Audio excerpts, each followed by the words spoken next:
Wow. Look at those pea plants.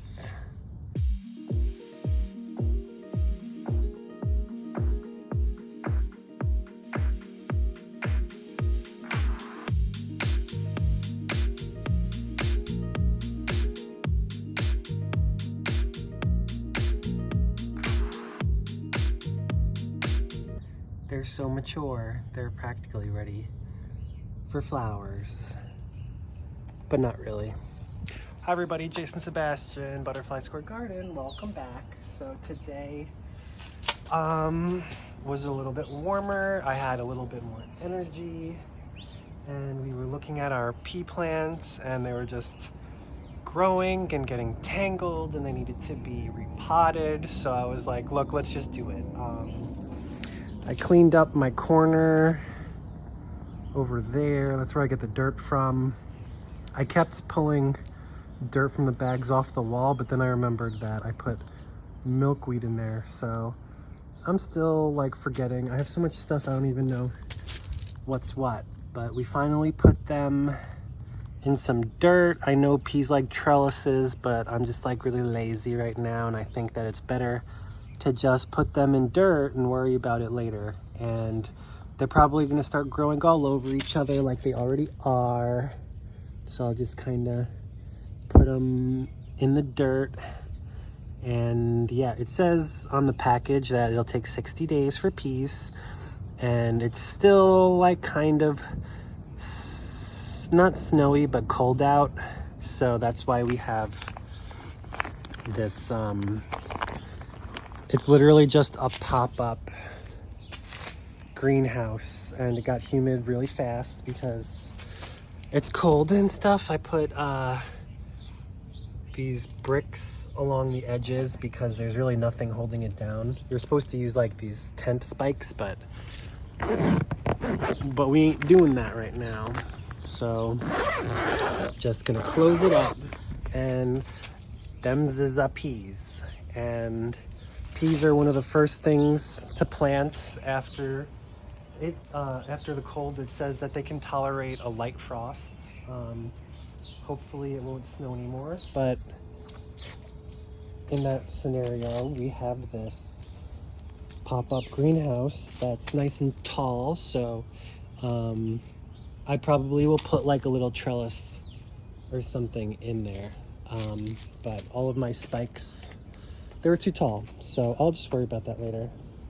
Other than that, I also organized my cups, and they're not empty, they're full of plants. You know, plants don't die over the winter, they just go underground and then they sprout again next year. I'm really excited about my jasmine.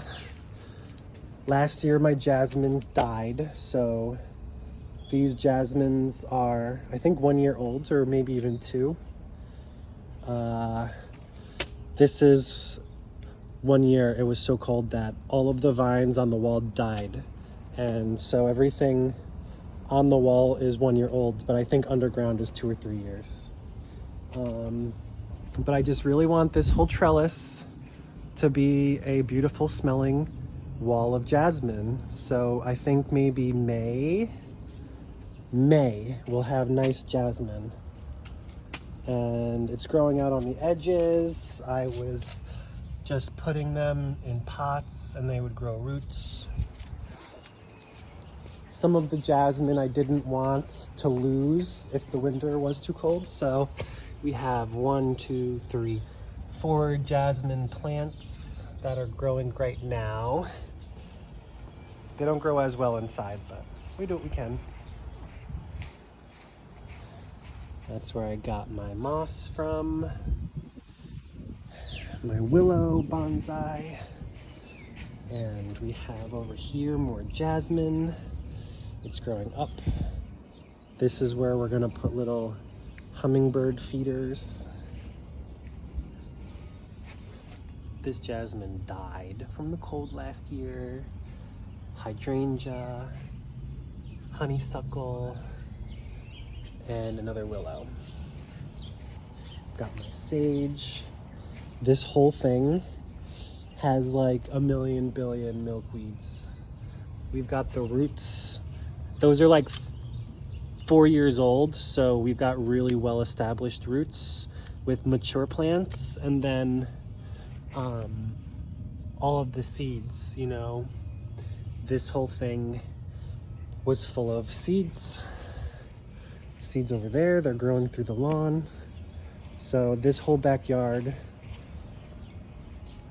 all of that has milkweed roots under it because I was pulling out seedlings from literally the whole lawn. But don't tell my dad. Anyways, I just wanted to show you my peas.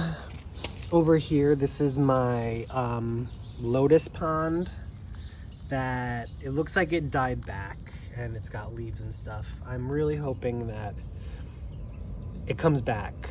I'll find out in spring, but I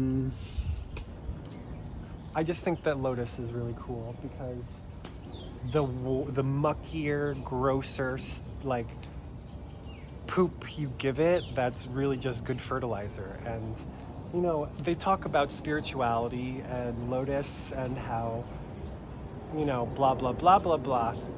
Once you grow lotus, then you really understand, like, you give it the muck and then it does better. And that's like, you can say that about negative feelings being good fertilizer for good feelings, but you really gotta kind of experience it yourself, and having a garden helps you learn how to do that. Anyways, here's my apple tree that I grew from seed. I think it's a Fuji. So hopefully this will be the first year that I get a real apple. Like, wouldn't that be so cool for my birthday? I want to plant it like there or here. Actually, I want to plant it right there. That's where I want my apple tree because it gets the best light. That's the best spot. Okay. Just a quick video showing you guys my garden outside. Here's the wedge behind the van that I can't even reach. That's all going to be milkweed, untouched. You know, we have areas in the garden devoted to wilderness, you know. Some of it is just wild, and that's okay. All right. That's it, everybody. I'll keep updating. I'll keep working. Ooh, I know what I want to show you guys. There's one more thing I want to show you. I'll be right back. Okay, don't go anywhere. Say goodbye to the peas. Bye, peas. Oh my goodness. Can anyone tell me what we're looking at? Do you know what this is? Who knows what this is? Come drop a comment below. 1, 2, 3, 4, 5. It is a... Wow. Oh my goodness. Wow. That's beautiful.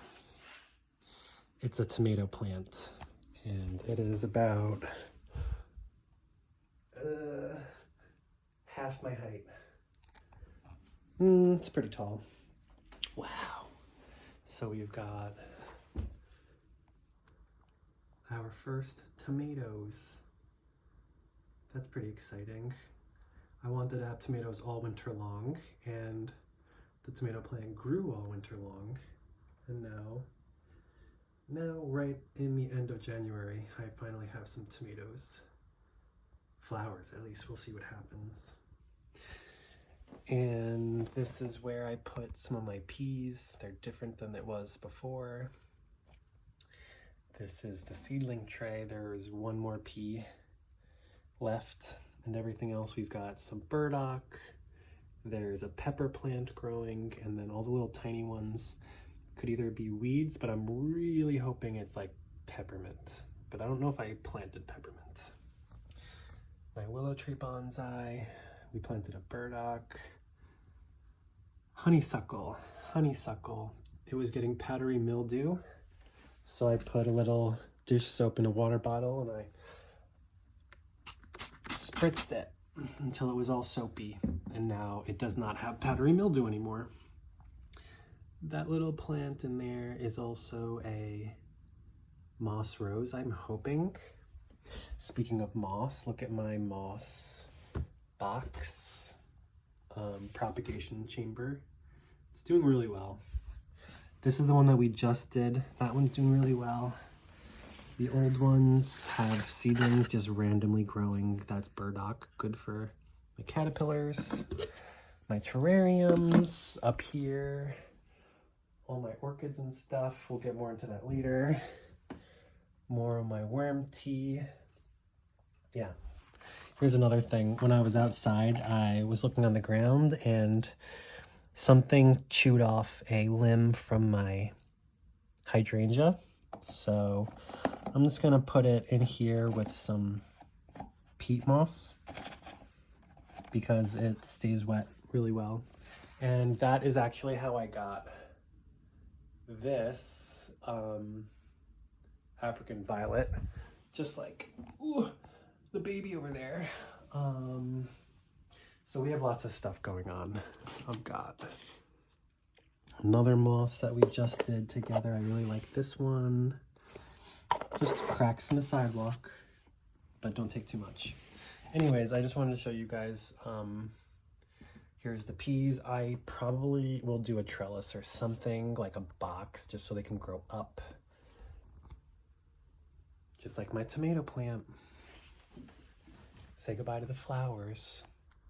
Bye, tomato flowers. I can't wait to show you guys my tomatoes that I grew indoors. So yeah, that's that. That's what it looks like outside. The corner I just cleaned up. Like I said, this entire thing, the whole thing, is all milkweed roots because right here, that's where I planted it. And the roots grew underground first that way, and now they're growing this way.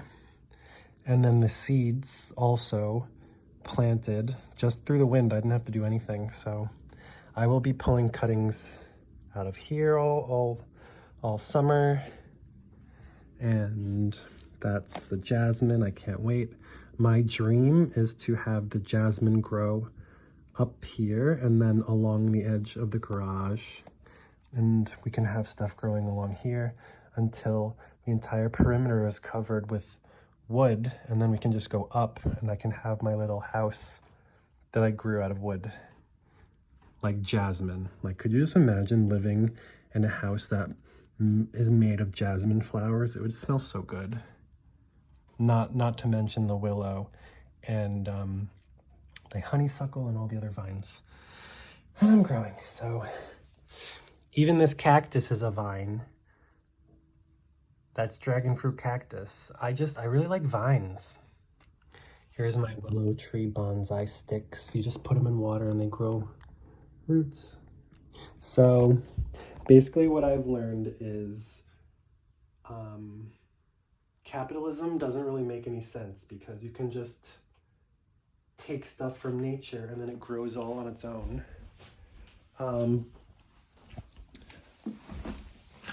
Just don't overdo it. So, love you guys. I will put together a video. I have an entire video of just growing the peas. I think I'll do that next, but this video will be all by itself. So, if there's anything else you guys have questions about, drop a comment below. We want to do congratulations. Here's my gardenias growing under. I just plopped moss on top, and I think that's the happiest I've ever seen cuttings ever. And then right on top, I tried the same thing with basil and it's not working. So, la la la la la. Love you guys. And yeah, I'm having fun with my animals and the terrariums. Ooh, there's one more thing. Because I've been wanting to do this for a long time. I've got alfalfa seeds that I just want to throw away, but instead of throwing them away, we're going to sprinkle them in the terrarium and watch it grow alfalfa. So isn't that going to be cool? Let's do it.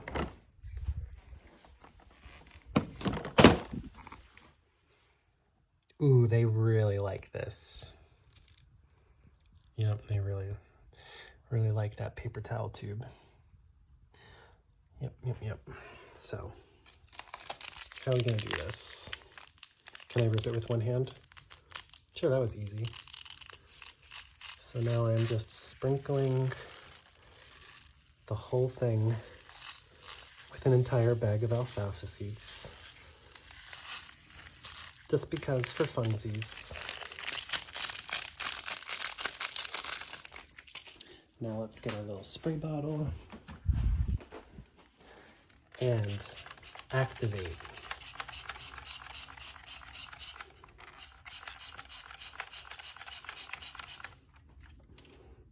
Switch hands.